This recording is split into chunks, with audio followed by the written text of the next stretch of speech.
Hola, soy el profesor Alejandro López de Historia Antigua y hoy vamos a hablar del texto de Charles Redman, Los orígenes de la civilización, más precisamente del capítulo Los orígenes de la agricultura.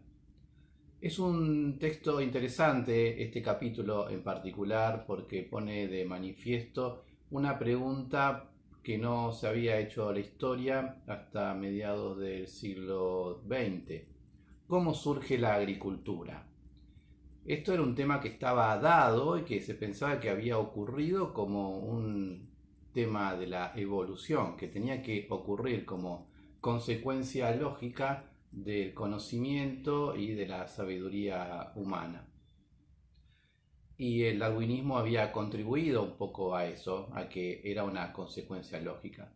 Pero a partir del siglo XX, con el surgimiento del estructuralismo y también con el surgimiento de las izquierdas, empiezan a cuestionarse determinados puntos de la historia y un autor en particular, Gordon Childe, acuña una frase muy interesante que es la revolución neolítica. Y a partir de este momento, a partir de esa frase, comienza todo un cuestionamiento. ¿Cómo surge la agricultura? Y la agricultura es una invención. La domesticación de las plantas y de los animales no es un proceso dado, lógico, que tenía que ocurrir naturalmente, sino que el ser humano a lo largo de milenios había vivido de la caza y de la recolección. Luego del término de las glaciaciones, cuando se retiran los hielos, los seres humanos se retiran de las cavernas y salen en busca de alimentos, caminando grandes distancias, siguiendo la megafauna, etc. Pero también al acercarse a determinados nichos ecológicos como ríos, oasis, etc., ahí comenzó un gran cambio, una transformación.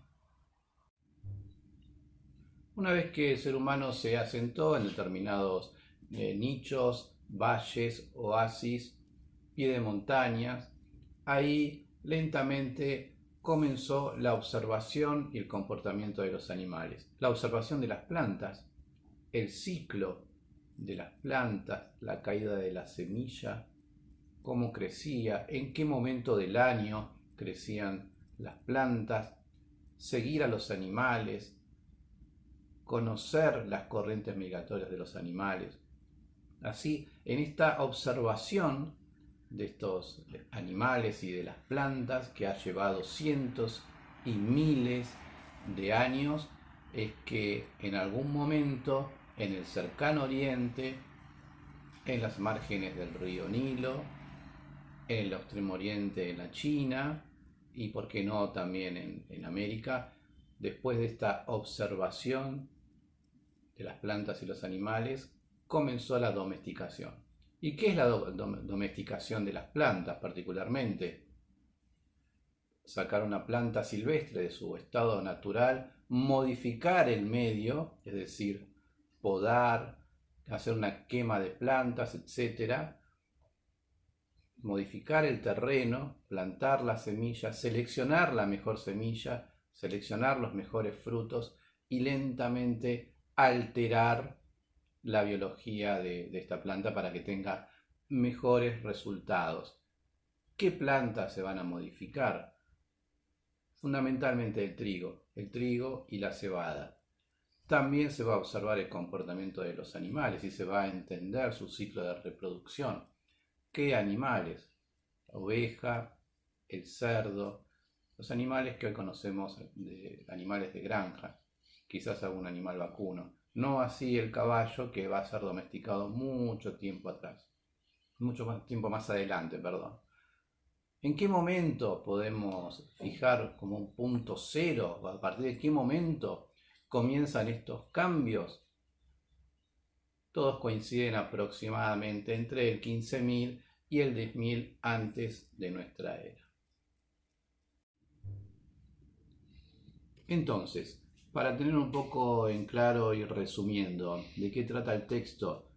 Estamos hablando del periodo neolítico y que hay un gran cambio, una revolución, como lo dice Gordon Childe. Gordon Childe va a hablar de revolución y va a hablar en tres momentos distintos. La revolución agrícola, en el cual el ser humano deja de ser recolector y cazador para ser productor de alimentos. La revolución urbana, que la vamos a ver más adelante, en que el ser humano deja de ser nómada para ser un sujeto sedentario. Y por último, más adelante en el tiempo, tenemos la revolución industrial, donde el hombre deja de ser campesino para ser obrero. Pero esa es otra historia, simplemente Gordon Childe habla de la revolución neolítica para entender la revolución industrial, pensando en el siglo XX, que es cuando él acuña esta teoría. Pero volviendo a nuestro tema, al periodo neolítico, lo interesante del texto de Redman es que Redman toma 5 teorías distintas para él luego llegar a su propia conclusión. Es una teoría sistémica. Retoma obviamente a Gordon Childe, Brightwood, Flannery, entre otros.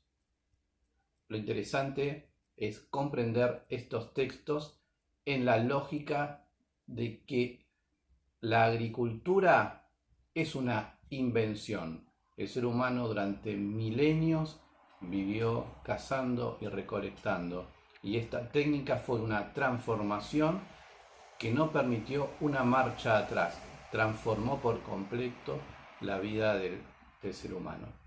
Creo que ahí está la lógica para poder entender de qué trata el texto y lo importante que fue este invento, esta revolución, que me gusta mucho la palabra y cómo está acuñado el concepto. No hay marcha atrás, ya no va a haber nada parecido a lo que había.